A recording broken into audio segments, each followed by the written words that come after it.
Levante da plateia, acenda a luz da ribalta e vá ao palco, mas não vai desempenhar só uma peça que foi escrita por outro. Você é o roteirista da sua vida.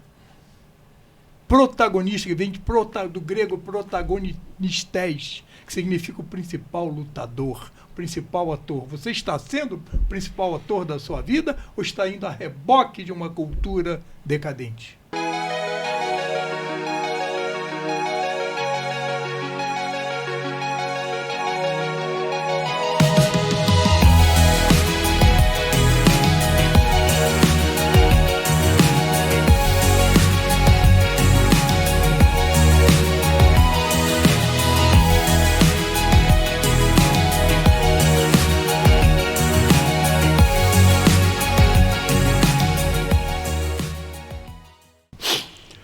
Olá para quem está nos assistindo. O nosso RH de hoje, RH Debate, nós temos aqui o Jarbas Matos, que é, como o Léo costuma dizer, um dinossauro, assim como nós, né? E o nosso tema hoje é livre. E nós vamos ouvir muito o Jarbas, tem muita experiência na área de recursos humanos, e uma trajetória interessante, que ele começou aos 14 anos nos Correios e galgou todos os degraus até os mais altos degraus dessa instituição. Léo, completa a apresentação. Bem, amigos, estamos lá aqui mais uma vez com o nosso RH Debate Podcast. Com prazer ter vocês e falar da nossa estreia na TV Mais, que aconteceu semana passada. Hoje a gente tem mais um episódio lá na TV Mais. E hoje eu estou mudando um pouco. Eu fui um pouco criticado por causa do negócio do dinossauro. Eu adoro se chamar de dinossauro. Eu também. Mas aí agora a gente deu uma mudada nisso. Vamos copiar um pouco os americanos e agora são as lendas. Temos mais uma lenda do RH, que é o Jarbas Matos, do pensamento, da trajetória dele, porque o RH Debate vai girar em torno de Jarbas Matos. Muito bem, quero saudar todos com meu abraço fraterno. Pois é, olha, uma alegria estar aqui no RH Debate, Paulo, Léo. Quem vem aqui deveria trazer o presente, mas a situação foi invertida. Eu acabo de ganhar esta caneca linda com a logo aqui, que vai para a minha coleção. Eu venho, estou sendo, já é um presente e ainda ganho presente adicional. Outra coisa, não estava combinado que a minha roupa seria uma homenagem. Exatamente, olha só, as cores do RH. A logo lá no RH Debate ainda coincidiu, maravilha, né? A nossa organizadora chamou a atenção para isso. Muito bem, eu inicio então falando que eu sou um homem em busca da minha zona de conforto. E quero aconselhar a todos que busquem também essa zona de conforto. Socorro, para a gravação. Acho que o entrevistado de hoje surtou. Como é que eu estou numa área de negócios, de empresas, de organização humana, de RH, e eu falo que estou em busca da minha zona de conforto? Vocês ouviram corretamente, exatamente o que eu disse. Queridos, convencionou-se alguém, um iluminado, um dia falou zona de conforto como algo negativo. E eu quero subverter essa ordem. Qual é o conceito de conforto? Você, jovem que está nos ouvindo, nós vamos trabalhar 90 a 100 mil horas da nossa vida. Vai viver desconfortavelmente? Não vai chegar lá como eu cheguei com mais de 50 anos de profissão. Não vai chegar. O conforto é estar bem consigo próprio, é espiritualidade, é estar cumprindo a razão da vida, é estar lutando por seu sonho, seu ideal, seus grandes propósitos humanitários. O que eu não quero ter é zona de estagnação, zona de inércia mental. Isso é um mal para a humanidade, para o empresariado, para a vida, para o jovem.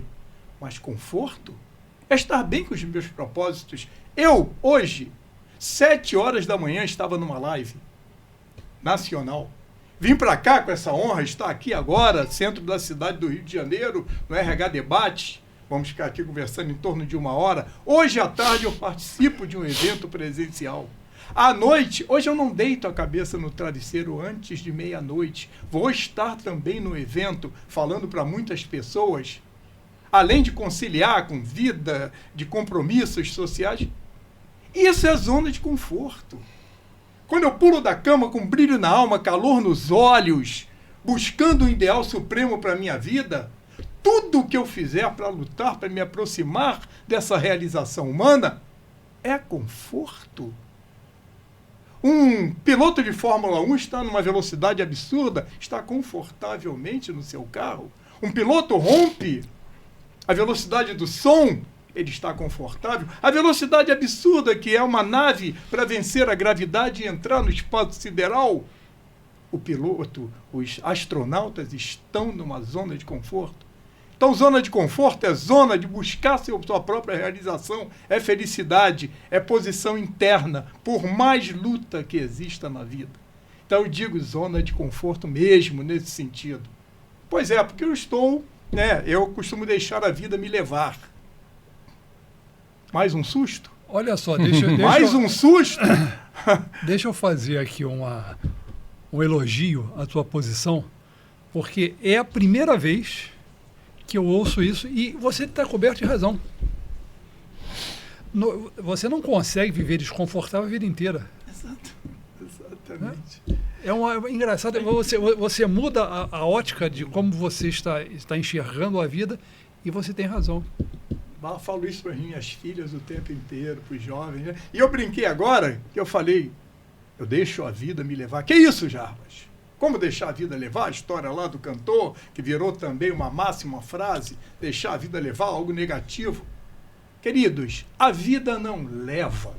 Se eu largar as rédeas da vida, ou eu vou ficar dando voltas no mesmo lugar, ou ela vai me empurrar para o abismo mais próximo. A vida não leva a lugar nenhum. Que vida eu deixo me levar? O meu propósito, o meu conceito de vida. Guardem isso. Da nossa entrevista hoje, se isso for um dos pontos que ficarem guardados, já valeu muito para mim o meu contato aqui. VIDA, vida. Na grande maioria das vezes, suponho que uma exceção das pessoas que estão nos ouvindo, estão interessadas no autodesenvolvimento, na superação, mas na maior parte que eu tenho visto na humanidade, VIDA é vagar inconsciente para um destino apático. Isso tem sido o conceito de vida que não deveria existir. Vamos trocar essa lógica? VIDA, viagem interior para o desenvolvimento da alma. Isso sim é o conceito de vida. Este conceito eu deixo me levar, porque o Jarbas montou, eu criei conscientemente. É isso que me fez pular da cama de manhã hoje. Jarbas, você está fazendo uma viagem interior para o desenvolvimento da alma e com muita alegria podendo estar aqui, estar aqui compartilhando no RH Debate. Com isso, depois eu passo para mais algumas perguntas, mas olha só, como é que você faz isso, Jarbas? Olha só. Eu fui um péssimo aluno, abaixo da mediocridade, em redação, em escrever. As professoras, eu já era quase um adolescente, chamaram meus pais, os professores, disseram, olha, seu filho não consegue desenvolver uma ideia, tem um péssimo vocabulário, numa redação ele não sai da terceira linha. Eu fiquei com muita vergonha de ouvir aquela situação. Hoje, isso é bullying. Na época podia. A professora dividiu em três grupos. Os bons em ditado, em redação, nota 8, 9, 10. Os notas 5 a 7, eu sentava na terceira fila lá atrás. Nota 3, 2 em redação. Por que hoje eu tenho 12 livros escritos, traduzidos em espanhol, em inglês, já estamos trabalhando, traduzir para o francês? Eu não sei, que maravilha, alguém em algum continente deve estar neste momento com um livro meu às mãos. Isso é algo extraordinário. Temas desde o autoconhecimento até a liderança humana, romances. Por quê?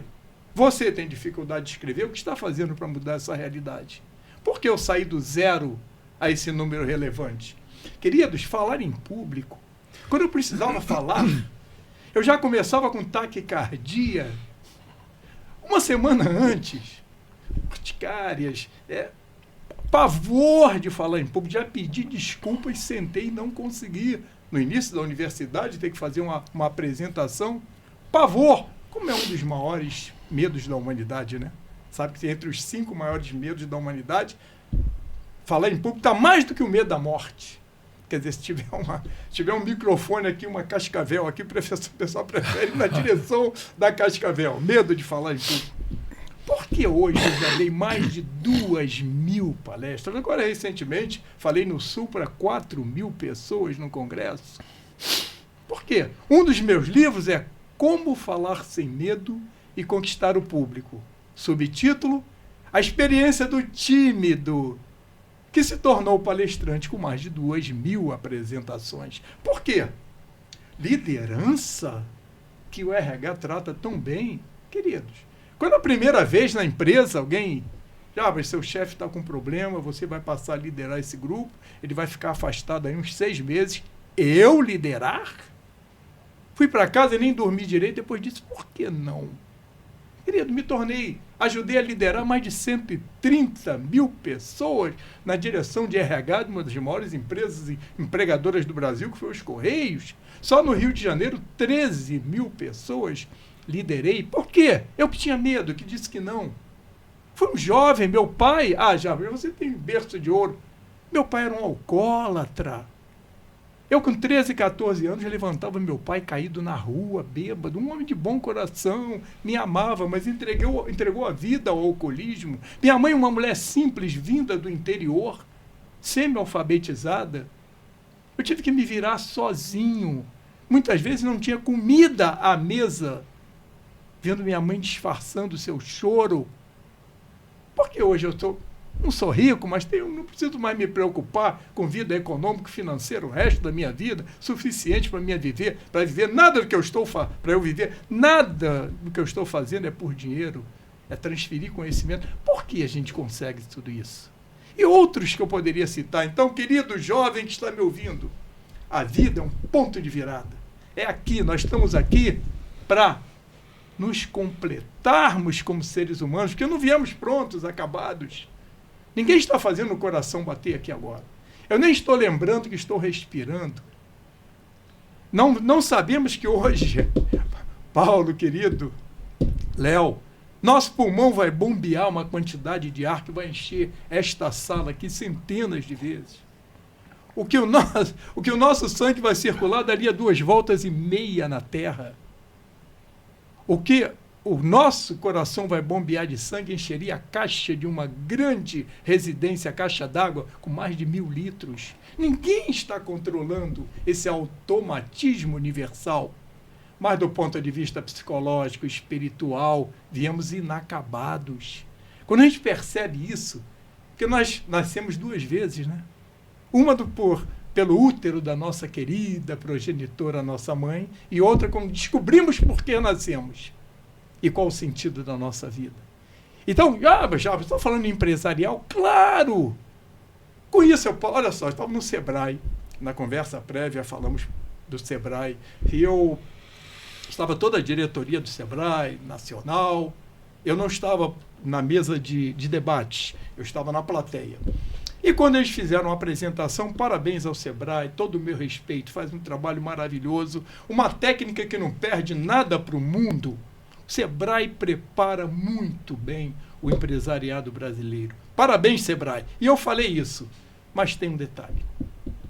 E eu falei do público quando abriu o debate, me chamaram, eu fui lá na frente e falei, por que será que de 10 empresas que abrem no Brasil, 5 fecham no primeiro ano? 3, 4 anos depois sobram 2, 1. Por quê? Com um trabalho tão maravilhoso que o Sebrae faz. Há um ponto de desconexão, há um vácuo nesse treinamento que, é bom eu falar isso aqui no RH Debate, sei por que eu estou falando, tem o livro, A Empresa Chamada Você, Como Triunfar na Profissão e Evoluir a Alma no Trabalho, um dos meus livros, está para ser lançado. Por que eu posso falar isso? Queridos, o que está faltando? Talvez uma expressão que nunca tenha sido dita aqui. Competência psicoespiritual humana. Tecnologia psicoespiritual humana. A tecnologia, não, tecnologia é arte. A origem da palavra tecnologia vem lá do grego. É arte, é algo interior, é habilidade individual, não é número, não são sistemas. O que está faltando nessa tecnologia? Conhecer a si mesmo, se superar. Agora na pandemia, por que tantas empresas naufragaram? Outras, nas mesmas condições, com as mesmas dificuldades, no mesmo ramo, sobreviveram? Por causa dessa grande habilidade que se fala tanto, resiliência, né? Todo mundo fala em resiliência, mas poucos dominam. Até meu neto Theo, eu tenho 2 netos, meu neto Theo, 4 aninhos, estava brincando com ele no parquinho, ele caiu do balanço. Eu vi que não era nada grave. Falei, levanta, rapaz. Ele olhou, resiliência, né, vovô? Meu neto! Mano! Que até você, rapaz! É isso aí, resiliência, aprendeu no colégio. Querido, eu só vou... Passa a palavra... Olha só, um dos meus livros, né, vou me dar esse prazer, né, Poemas que Iluminam a Vida. Esse agora, eu vou deixar 12 livros escritos, eu vou...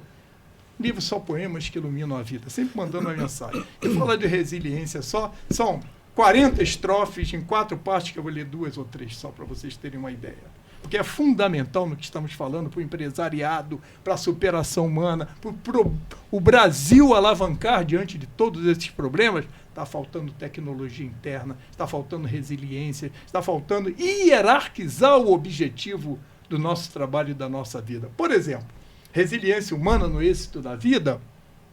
Para entender o que é resiliência, minha autoria, estou compartilhando, vai sair no livro ainda. Para entender o que é resiliência, é preciso superar uma dura experiência.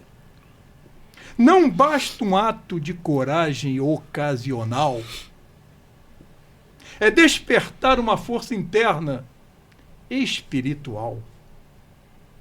Não significa um simples recomeço depois de tombar com um fracasso ou tropeço.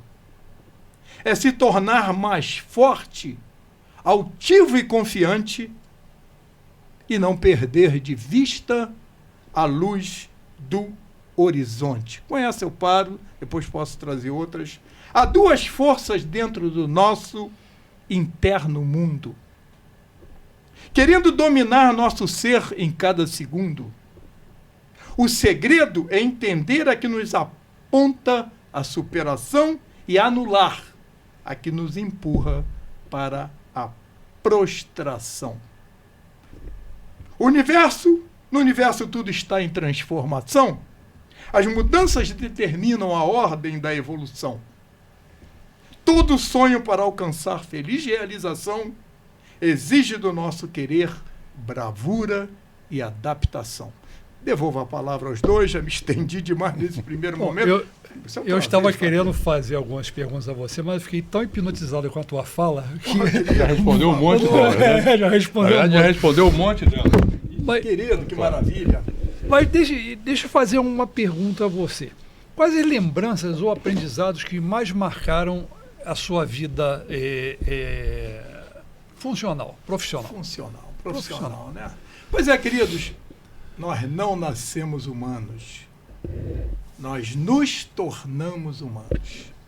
Um grande segredo, isso marcou muito, quando eu descobri isso, ainda bem, jovem, aos 20 e poucos anos de idade eu saquei isso. Comecei com 14 anos de idade na empresa.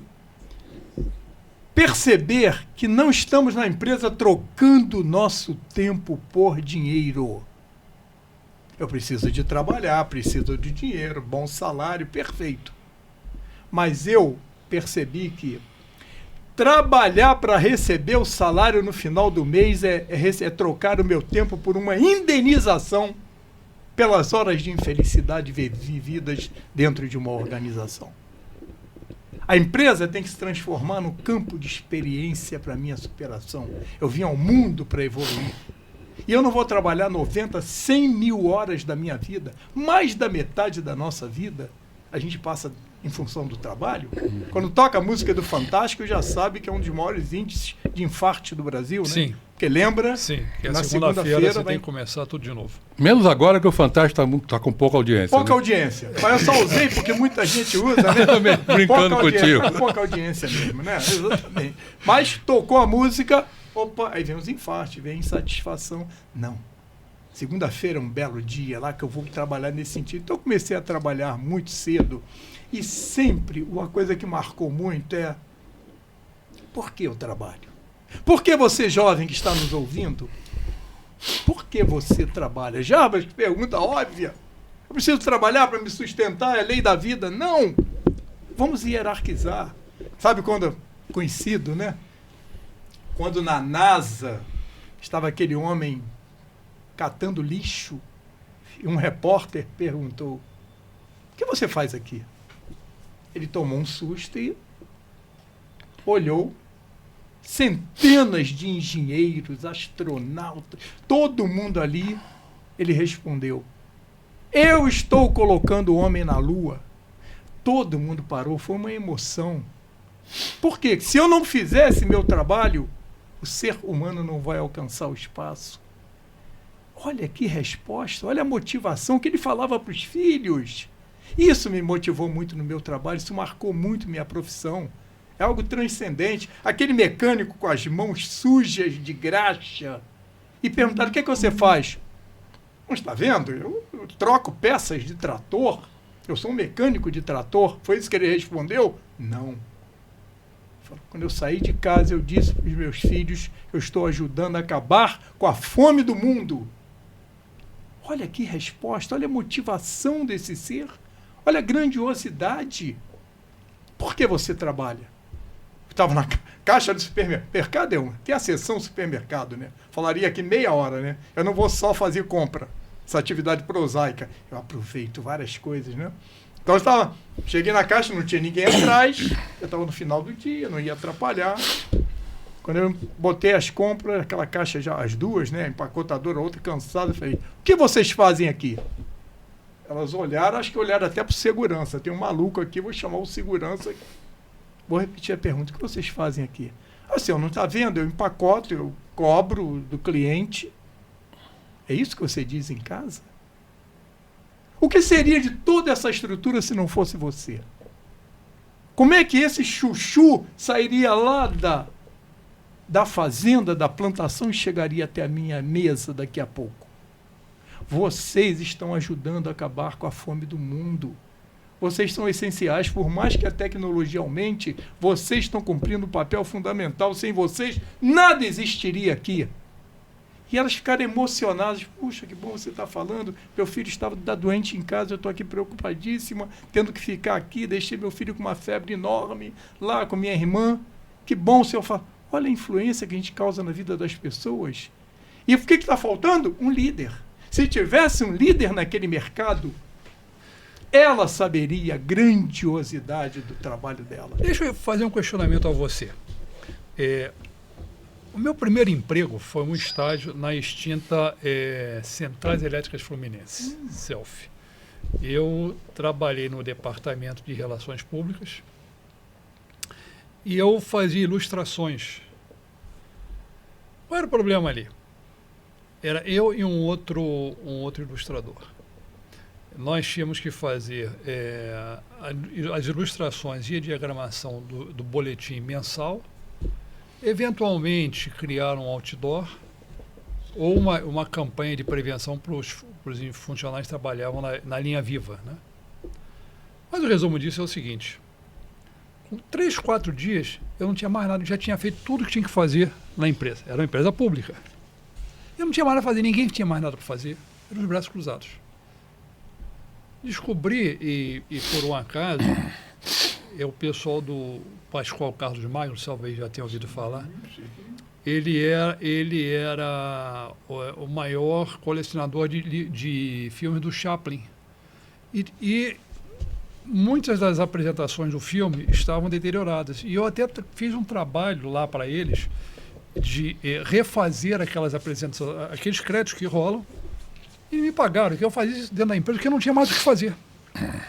Motivação zero. Então, o que você diria para alguém que está trabalhando, num caso, numa empresa pública, que isso não é tão incomum em empresa pública. Né? A pessoa está ociosa ali, ela está ali porque ela está cumprindo um horário e, assim, o que eu fizer aqui, eu não consigo crescer aqui dentro. O que você diria para alguém assim? Ainda mais no meu caso, naquela época eu tinha 18 anos. O que você diria para incentivar essa pessoa? Muito bem, só pegar o gancho do Chaplin, né? Uhum. Mas tem uma frase, eu tenho um texto sobre isso num dos meus livros. Chaplin disse, que tem a ver com a sua pergunta, a vida, aspas, a vida é uma peça de teatro que não admite ensaios.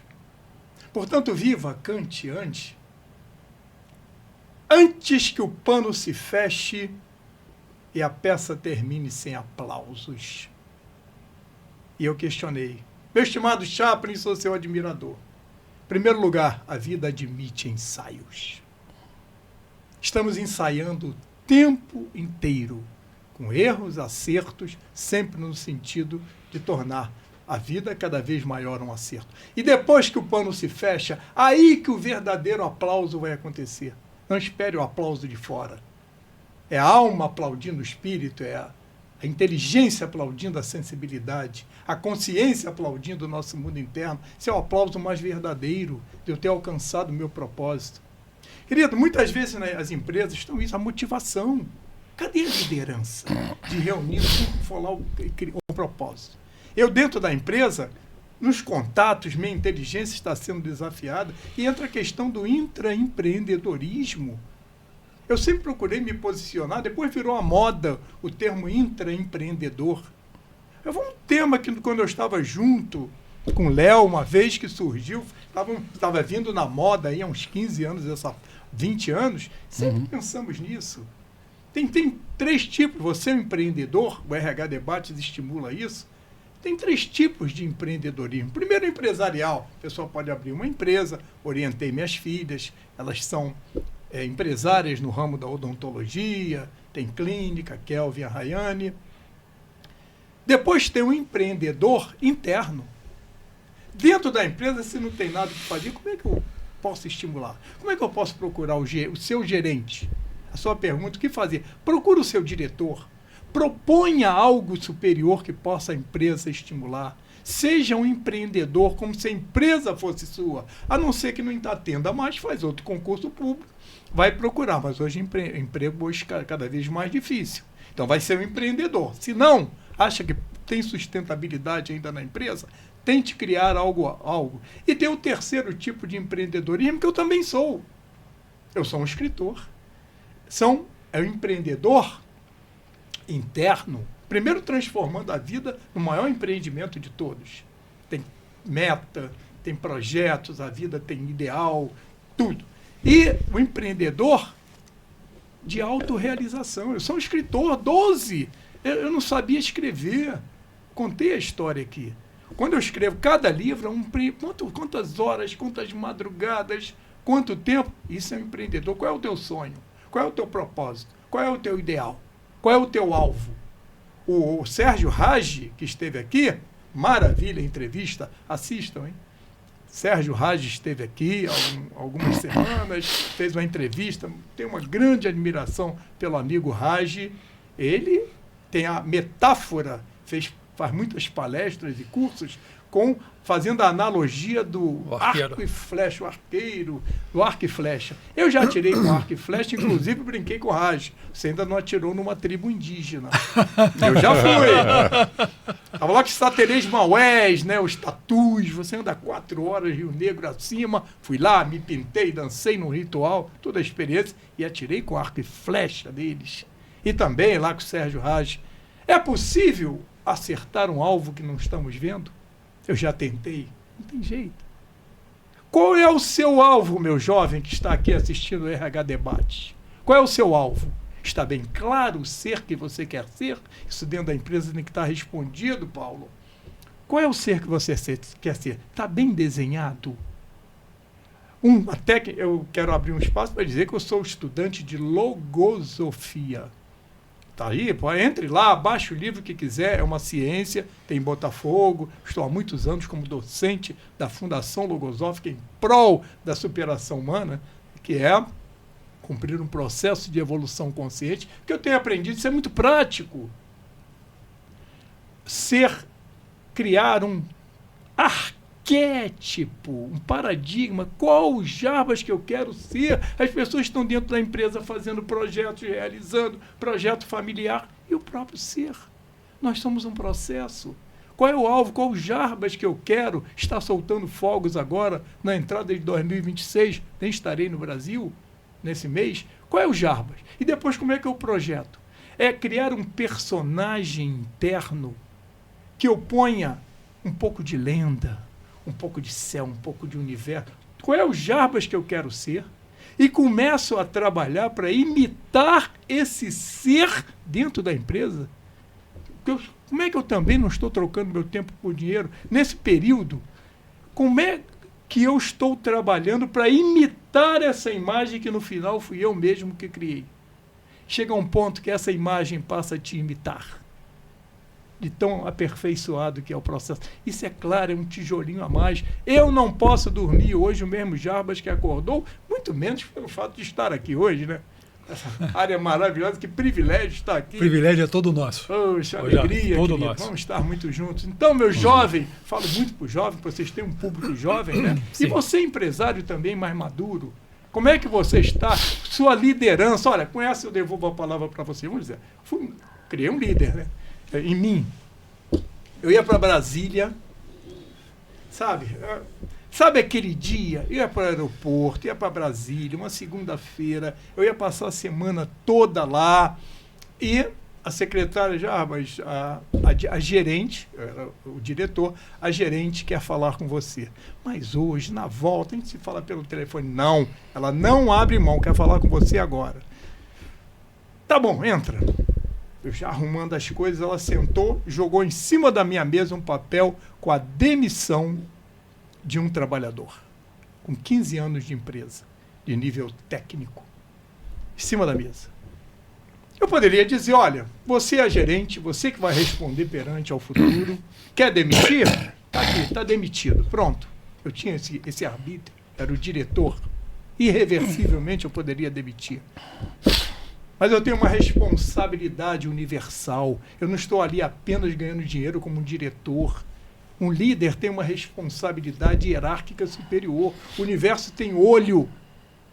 O universo está vendo tudo. Eu vou responder perante ao futuro. Minha felicidade depende disso.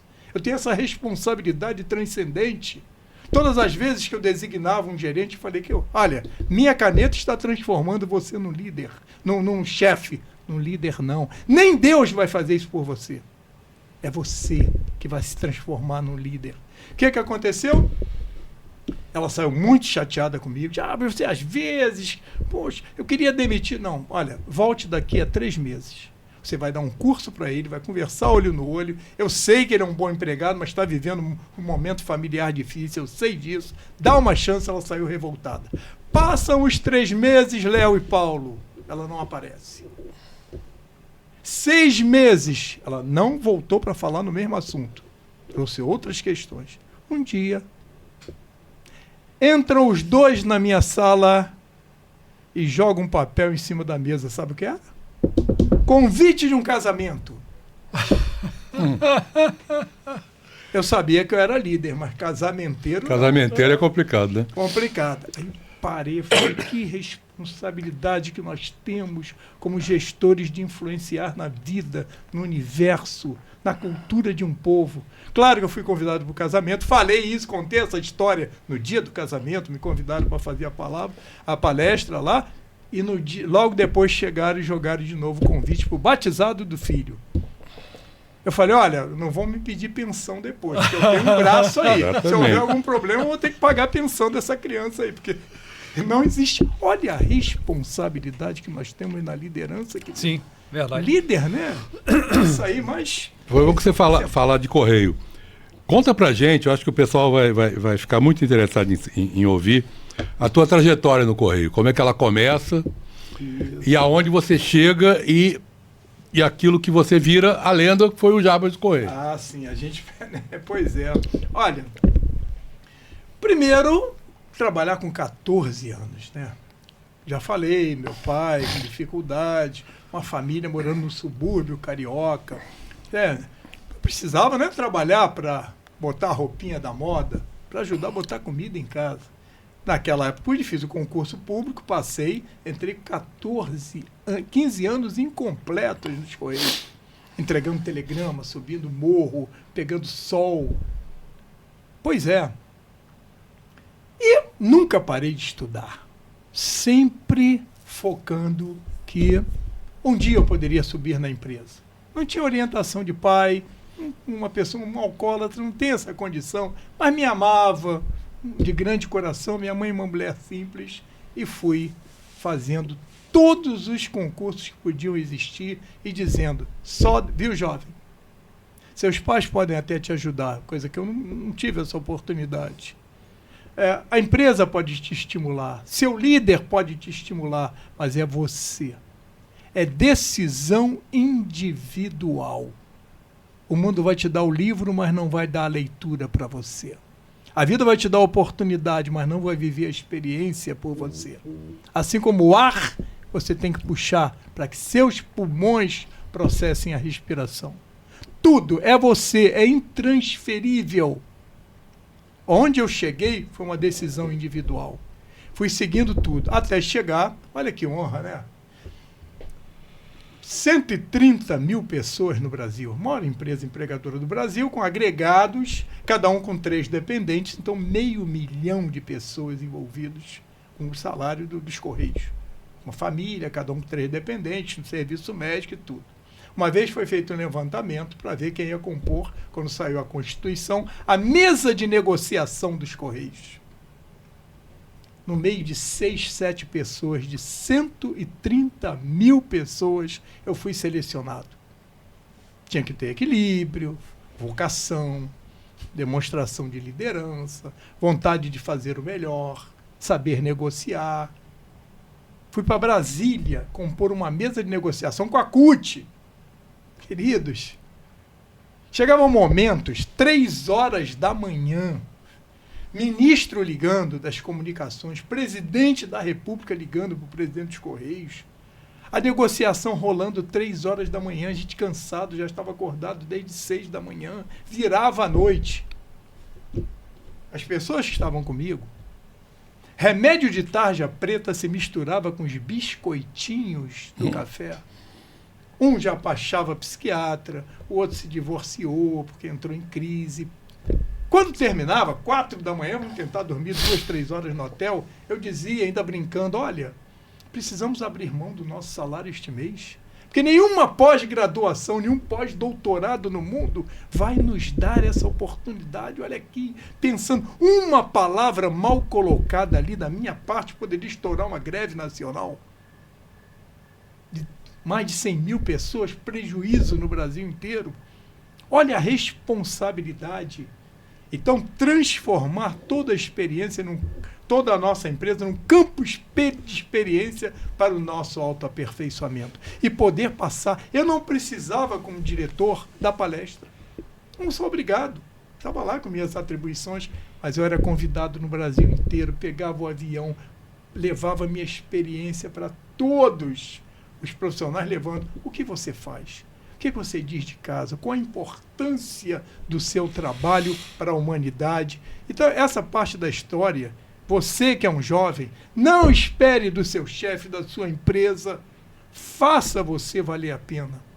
Seja um empreendedor dentro da sua empresa, dê sugestões, confie na sua palavra, estuda. Você está num carro, meu jovem, você está num carro, numa condução, ouvindo música. Ninguém gosta mais de música do que eu, adoro.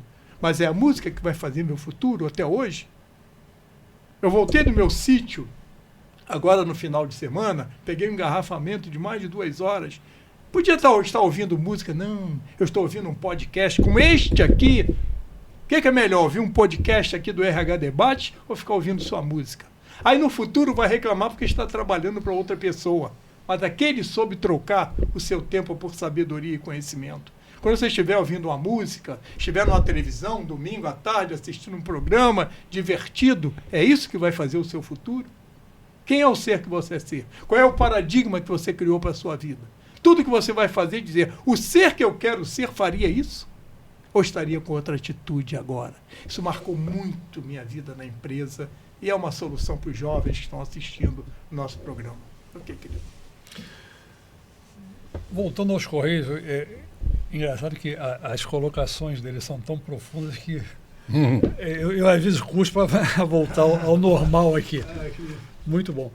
Quais foram as principais transformações nessa sua vida nos Correios tecnológicas durante a sua gestão? Bom, as empresas públicas, e aí vai uma observação, elas não seguem muito o ritmo da empresa privada. Sim. Isso é um problema sério. Ela vem a reboque de mudança. A grande empresa é aquela que ela é como nós na vida. Eu não tenho que esperar vir de fora uma provocação. Eu sou proativo nas minhas mudanças. As empresas públicas estão muito ainda atrasadas nessa questão. Como é que você vê, dentro dessa pergunta, essa concorrência que hoje nós temos Correios, temos a DHL, as outras Sim. empresas que... Como é que você vê isso? Quer dizer, isso serve de aprendizado para os Correios ou você acha que eles estão no mesmo nível? Olha, as empresas se politizaram muito, né? Infelizmente, claro, sim. Nem sempre os gestores são aqueles, né? Que nós chegamos a ser nos Correios, está entre as 4 melhores empresas do mundo de Correios. Vendíamos expertise para o mundo inteiro, viajávamos, levando em várias partes do mundo. É porque o SEDEX aí chegava Sim, antes da chegava, Fomos perdendo. E hoje, não precisa dizer a imprensa, né? E está... É interessante dizer que nós estamos gravando esse podcast num dia importante, que é o dia do professor. Uhum. Sim, exato. Hoje, né? Não vamos datar o podcast, que ele vai ficar sendo visto nas próximas décadas. Sim. Mas hoje é o dia do professor.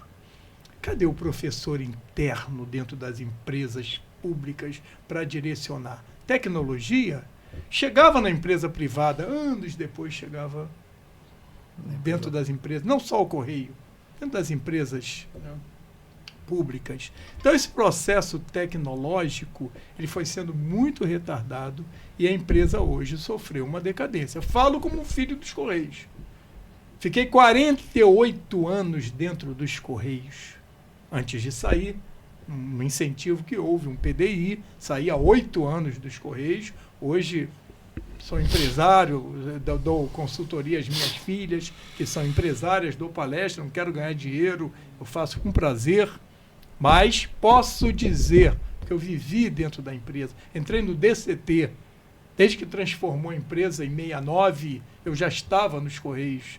Então, esse processo tecnológico foi retardado, foi limitado, falta iniciativa e a empresa não conseguiu fazer com que o profissional está acomodado, não tem demissão, pode fazer o que quiser, que ele seja um intraempreendedor, que ele olhe a empresa como se fosse dele, como se fosse uma empresa privada que tem que dar lucro e tem que cumprir o seu papel social no Brasil. A empresa perdeu muito essa vocação, esse amor que eu tinha. Eu falava, enchia a boca para dizer que eu sou dos Correios, dava palestra para falar sobre os Correios. Hoje, como é que o empregado dos Correios já foram orgulho nacional. Orgulho nacional. Você acha que hoje, dentro dessa conjuntura, os Correios estão com os dias contados? Se continuar assim, o governo anterior já falava em privatização, né? Depois se perdeu. Não estou defendendo aqui privatizar ou não, mas tem que, pelo menos... Chegamos a fazer um projeto há um pouco mais de 20 anos, eu participei em Brasília, de tornar em economia mista. Reis, né? Em cima da hora veio a política e cortou. Seria uma solução.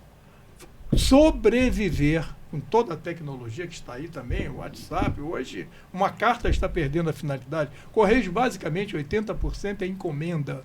Mas Sim. mesmo assim, as entregas, tem outros concorrentes que estão ganhando esse terreno.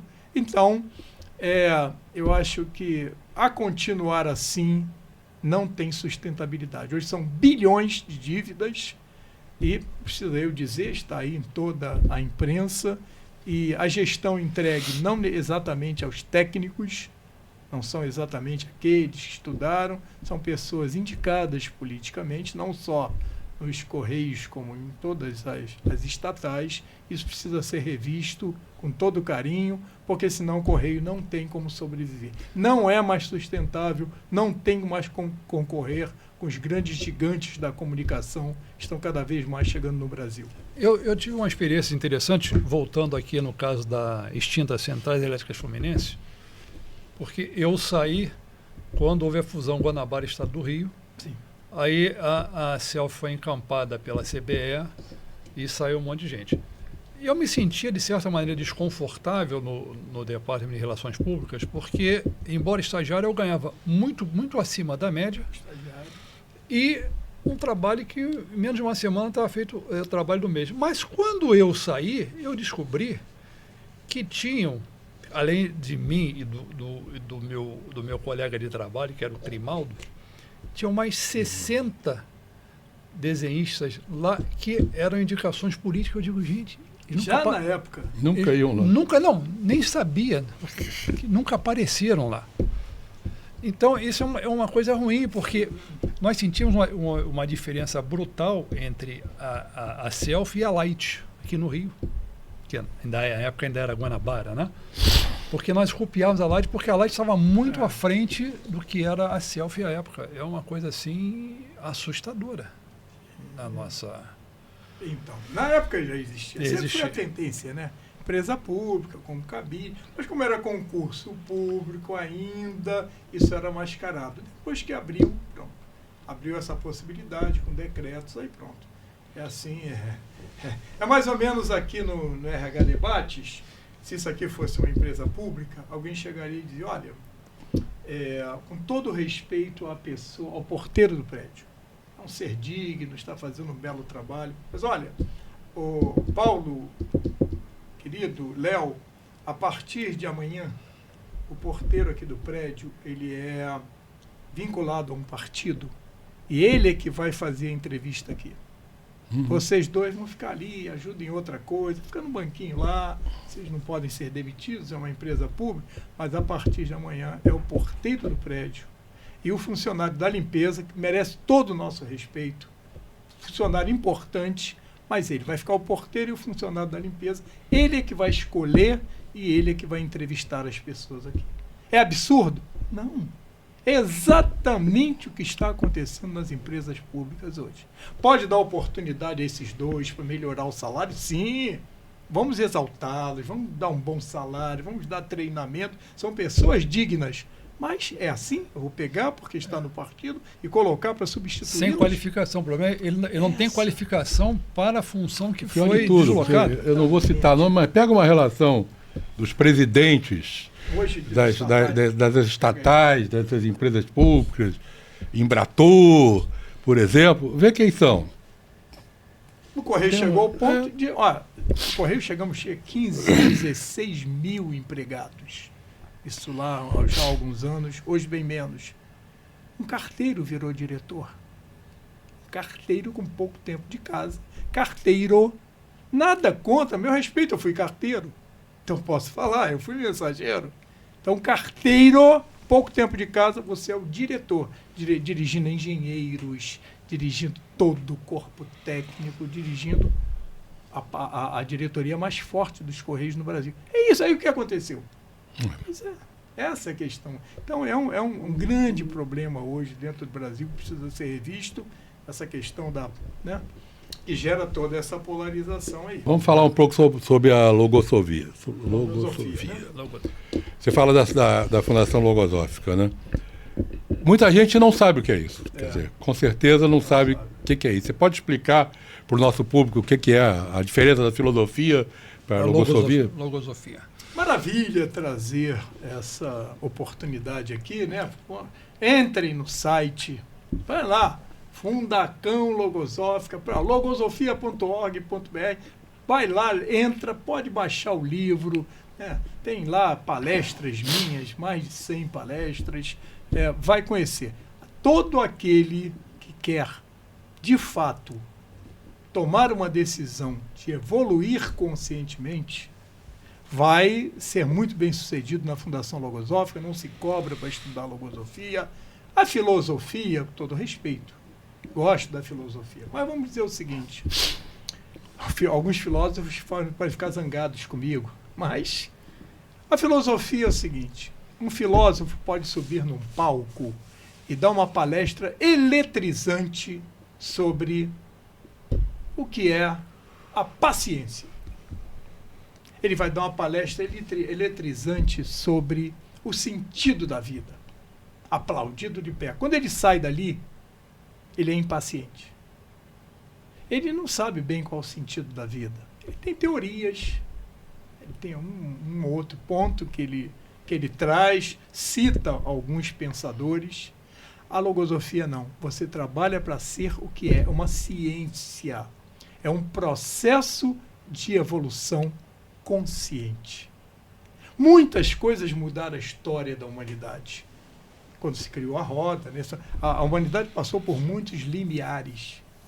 Quando passamos, o fogo, o raio acendia um galho, ficava passando de um galho para o outro até apagar. Quando passamos a dominar, fazer o fogo com atrito, a humanidade deu um salto enorme. A roda, a agricultura, até chegar hoje a internet e as viagens espaciais. Mas tem um limiar ainda, queridos. Isso vai diretamente ao encontro do que a logosofia veio fazer no mundo. Perceber, eu falei um pouco sobre isso, que nós somos um processo. Isso vale para o empresário, vale para o empregado, tudo. Assim como uma plantinha nasce de uma semente e vira uma árvore frondosa, nós somos um processo. Quando eu me olho que eu sou um processo de evolução, essa evolução tem que ser consciente, eu preciso saber que passos eu estou dando e poder ajudar outras pessoas. Isso muda completamente o sentido da minha existência. Tal logosofia foi criada pelo pensador, humanista, mestre de sabedoria Gonzales Pecote, conhecido como Ronsol, está em vários países do mundo, aqui no Rio de Janeiro. Quem estiver assistindo do Rio, é ali em frente ao metrô de Botafogo. Várias cidades do Rio de Janeiro tem. Agora mesmo falei que vamos dar uma palestra no Bombeiros de Petrópolis, que convidou a logosofia. Qualquer um que quiser uma palestra sobre logosofia, sobre autoconhecimento, sobretudo saber quem somos nós. Olha só esse exemplo. Vamos pegar aí. Will Smith, o filho que toda mãe queria ter. Se pegasse os 10 maiores atores de Hollywood, iria aparecer Will Smith, o filho, um ator maravilhoso, Oscar, um ator que todo mundo tinha como irmão. O que aconteceu no Oscar? Eu estava assistindo. Sim, eu lembro daquela situação. Eu achei que era uma pegadinha. Também, interessante. Não pode ser verdade aquilo. Will Smith, olha a imagem que ele construiu no mundo. De repente, o comediante, como é tradicional no Oscar, nas cerimônias, fez uma brincadeira de mau gosto com a esposa, que estava doente. Ele poderia não gostar, fazer um sinal. O que veio? O impulso. Ele levantou. Quando ele levantou, que caminhou, se ele tivesse atenção, jovens, um porteiro na mente. Não bota um estagiário, não. Bota um lutador de MMA. Bota um gigante na porta da mente. O porteiro diria, um pensamento autoridade. Ele diria, para, Smith, olha o que você vai fazer, olha a sua imagem. Já que você levantou, vai lá então no microfone, já não vai ficar bem, mas diga que você não gostou, que a brincadeira foi de mau gosto, que ele peça desculpas e volta a sentar. Já não vai ficar bem. Ele levantou, seguiu ao impulso de um pensamento que não era dele, porque nossos pensamentos são entidades vivas, se comportam independentemente da nossa vontade, e nós temos que transformá-los independentes da nossa vontade. Foi lá e deu um soco na cara do comediante. Queridos, maculou. Todo mundo que fala em Will Smith hoje, empresas que faziam propaganda cancelaram, ele ficou deprimido, se arrependeu no dia seguinte, mas o arrependimento, a logosofia tem me ensinado, tem que ser um pensamento antecipado e não posterior. Não pode ser retardado. Se ele tivesse freado essa grande mente que tem várias faculdades, dito, não, para, porque impulso a gente tem toda hora.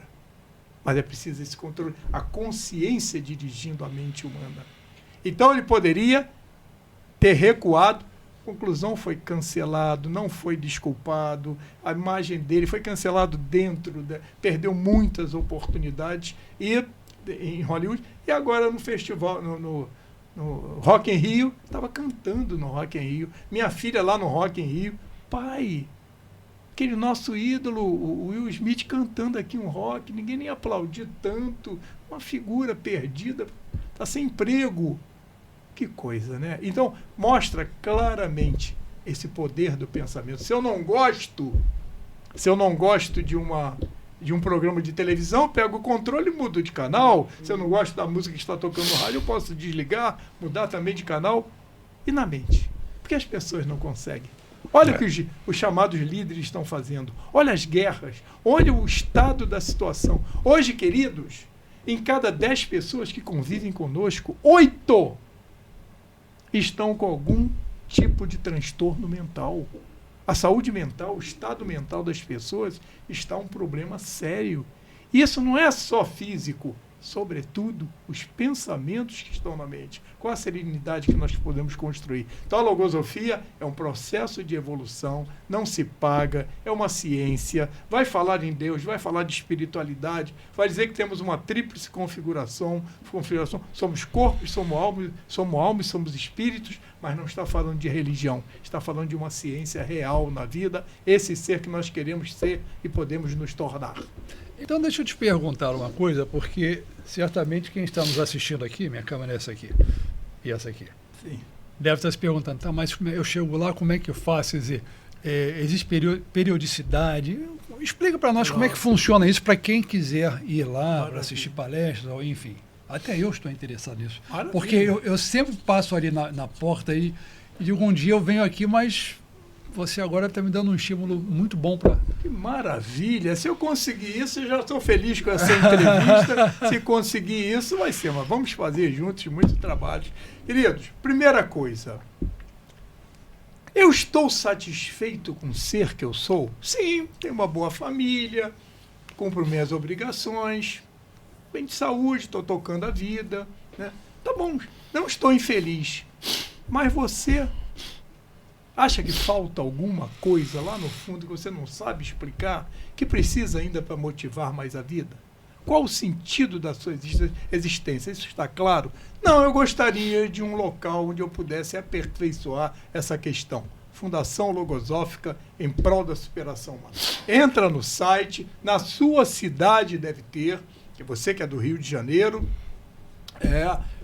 pode procurar a Fundação Logosófica, vai fazer um curso de informação e preparação gratuito, umas 8, 10 reuniões, 1 hora, uma vez por semana, vai conhecer como é que é a ciência logosófica, entender que existem leis universais regendo nossa vida, queridos. Quando se descobre isso, nós somos regidos. Tem 2 turbinas na vida. Uma física e uma espiritual. Tem uma vida, uma turbina, as pessoas estão com um avião taxiando na pista. É como mais ou menos você encontrar uma pessoa no aeroporto e dizer, poxa, você está com a família, com bagagem, você está perfumado, fez um câmbio, vai no restaurante, maravilha, para onde você vai? A pessoa olha e diz, não sei. Como? Você está de mala, pronto? Não sei para onde eu vou. É absurdo? As pessoas estão assim na vida, Léo e Paulo. Para onde você vai? Não sei. Encaminho minha família, vou fazer uma viagenzinha, tenho amigos, tenho profissão, toco minha família, pago minhas contas e espero a morte chegar. Uma religião aqui, outra ali, dou uma esmolinha aqui, acho que cumpri minha função humanitária. Mas lá no fundo, para onde você vai? Quem está fazendo essa pergunta que é essa resposta? Como eu encontrei, felizmente, na minha vida, é claro que esse conceito de vida vai crescendo. Lembra do VIDA? Viagem interior para o desenvolvimento da alma? Se você está nesse momento, procure a Fundação Logosófica. Aqui o Paulo, já vamos terminar aqui, já vamos combinar dele lá, fazer uma reunião conosco, dependendo da cidade, pode ser online, aqui no Rio de Janeiro é presencial, vai fazer um curso de informação e preparação gratuito. 1 hora, uma vez por semana, vamos explicar, estamos regidos por leis de evolução. Sabe que é diferente viver e saber que existem leis universais. O que é Deus? Deus eu acredito, basta acreditar? Ou é para saber? Você tem um espírito? Isso é coisa de religião. Não! É uma força interior que está esperando ser desenvolvida. Temos mente com mais de 20 faculdades e existe a lei do tempo. Como é que eu estou usando? O que é a vida? Qual o sentido? Qual o meu conceito de vida? Por que eu estou vivendo? Como é que eu estou passando isso para os meus filhos? Como é que eu estou passando para as pessoas no meu entorno? Aí você vai fazer um curso. Se você se interessar, se torna um estudante de logosofia. Vai fazer parte. Um dia vai estar como eu estou aqui, falando da logosofia na sua vida, que muda absolutamente e cria verdadeira felicidade. Por isso meus livros são baseados, né? Um dos meus livros, Como Ser Feliz e Entender a Razão da Vida. 200 páginas que vão dar essa explicação. Tem um título muito audacioso. Eu reconheço que está traduzido para outros idiomas. Como pensa e vive um ser inteligente. Interessante esse título. Inteligência é muito diferente do que se considera inteligência. E aí você está abrangendo a inteligência pura ou a inteligência emocional também, ou tudo faz parte de uma coisa só? Tudo faz parte. Entender essa inteligência que nós não recebemos de graça. Ela é construída durante a vida. Vem apenas com potencial. Um título de um dos meus livros, A Morte, Deus e Espiritualidade. Jarbas, a morte é algo tão presente na nossa vida. Alguém que está nos ouvindo aqui deve ter tido uma perda recente. Deve estar passando por um momento de separação de um ser querido. Como é que está encarando isso? Não é assunto proibitivo, é para ser tratado. Jarbas, tudo tem a ver com empresa? Claro! Olha só, eu tive a honra de... Um dos meus livros foi o Domenico de Masi. Criou o Ócio Criativo italiano, morreu recentemente. Estávamos num evento onde eu tive uma pequena participação. Ele seria na Petrobras, ele seria o palestrante principal e depois privamos lá num café junto com os palestrantes. E eu brinquei, Domênico, você faria a introdução? Você faria o prefácio do meu livro? Claro, me deu um cartãozinho. E eu liguei para ele na Itália depois e ele fez. Só que o prefácio dele tinha 60 páginas. Aí depois a editora mudou, um livro se transformou em 2.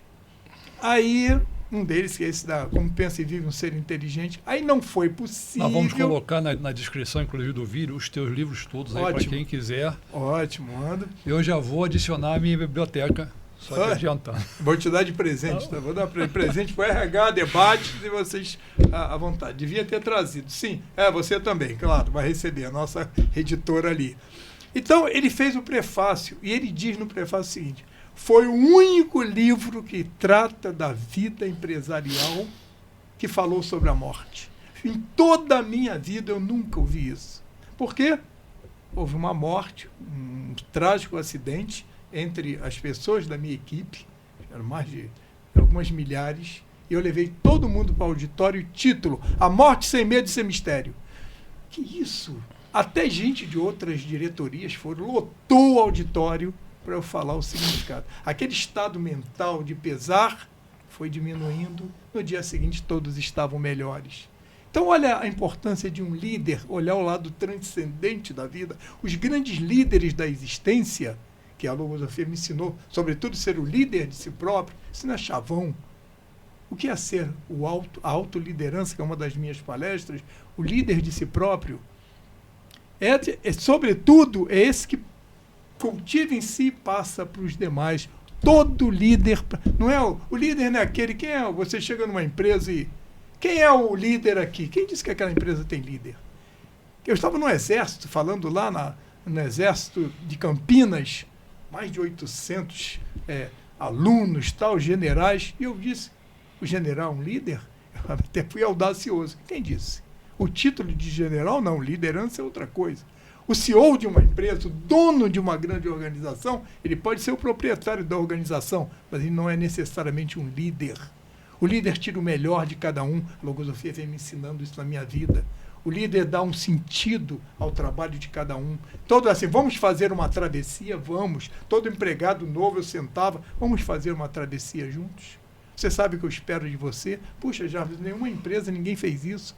Eu não sabia o que ela esperava de mim. Como? O que eu espero de você? O que você espera de mim? Vamos fazer uma travessia? Eu vou tirar o melhor de você. Vou ver coisas em você que talvez nem você tenha visto. A logosofia mostra algo em nós que muitas vezes nós não vimos ainda. Então você quer ser um estudante de logosofia, você quer ser um praticante da própria vida, não se paga para estudar logosofia sem fins lucrativos, está no mundo inteiro. Saímos de um congresso, agora eu não pude ir, nos Estados Unidos, na semana passada, a logosofia.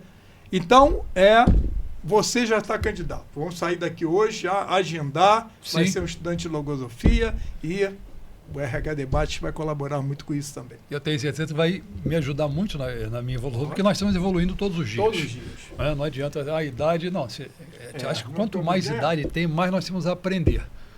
Porque nós vamos olhando para trás, é o meu caso, eu faço muito essa crítica. O que eu errei, o que eu posso melhorar naquilo que eu errei. E vou tentando, nem sempre a gente acerta, claro, mas vou tentando melhorar. Eu não quero ser estraga-prazeres, mas o nosso tempo está chegando no limite do limite dele. Passou já até um pouquinho. Então, maravilha. Eu queria que... fala do prêmio um pouquinho antes dele fazer uma... O prêmio, final. nós já tivemos uma prévia aqui. O Jarbas está concorrendo ao nosso Oscar do RH Debate, que será num evento presencial quando nós completarmos um ano. Nós estamos já preparando esse evento. E, Jarbas, digo a você, eu fiquei impressionado com essa entrevista. Muito bem impressionado. Essa entrevista me mudou muita coisa. Puxa, que bom. Você não imagina como Vocês são bons foi. entrevistadores, hein? Vocês provocam isso. É bom. Então, para encerrar, eu queria que você fizesse para aquela câmera, para o nosso público, um arremate e uma reflexão final e um conselho para eles, né? Aquele que quer ser grande não pode pensar nem se comportar como pequeno. Os maus dias costumam ser consequência do mau uso que fazemos dos bons dias. Estamos vivendo bons dias? Como é que estamos preparando o futuro? Aqui nós não estamos datando o programa, mas está sendo gravado já próximo. Daqui a pouco vem final do ano, daqui a uns 2 meses. Todo mundo fala em paz. O mundo fala em paz. Que o P de paz seja uma palavra tão falada, mas pouco entendida ainda. O P de protagonismo. Levante da plateia, acenda a luz da ribalta e vá ao palco, mas não vai desempenhar só uma peça que foi escrita por outro. Você é o roteirista da sua vida. Protagonista, que vem do grego protagonistes, que significa o principal lutador, o principal ator. Você está sendo o principal ator da sua vida ou está indo a reboque de uma cultura decadente? Que o A de paz seja o A de acabamento. Falamos sobre isso. Nós viemos ao mundo inacabados. Pule da cama de manhã sabendo que o Criador deixou uma parte inconclusa para que sejamos criadores de nós próprios. Veio tudo desorganizado. Essa peça, esse quebra-cabeças, nós é que temos que montar. Isso muda completamente sua vida profissional. Quanto mais eu cuidei desse lado, mais eu fui bem sucedido na minha vida de líder e de profissional. E que o Z de paz seja o Z de zarpar. Vem do grego também, levantar âncoras e se lançar no mar de possibilidades. Nosso navio não foi feito para ficar no porto. Se lançar como um mar de possibilidades, porque o futuro é escrito agora, neste momento, por nós. Até breve, até sempre. Foi uma maravilha estar aqui. Me sinto honrado por este momento. A honra foi toda nossa. Toda nossa. Parabéns.